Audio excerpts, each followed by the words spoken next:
কবিতা ঘর ভাঙা। 2025-এ মমতা লক্ষ্মী ভাণ্ডার দিয়েছিল 1500 টাকা। স্বামীকে করত সেবা যত্ন, ছিল মায়া মমতা। ছেলে মেয়ের ভার সব ছিল মমতার। কন্যাশ্রী, রূপশ্রী, মোবাইল সব মমতার বিল। তারপরে দুয়ারে সরকার, রেশন ঘরে ঘরে, বিনামূল্যে ছিল অধিকার। 2026-এ বিজেপি সরকার, 3000 টাকা অন্নপূর্ণা ভাণ্ডার। 1500 টাকা বাড়তি, স্বামীর সেবা যত্ন ঘাটতি।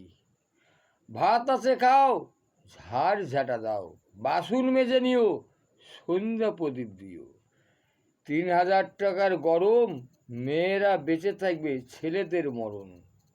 ঘর ভাঙা সরকার, PW ঘর, গরিবের থাকবে না আর। নারায়ণ হালদার।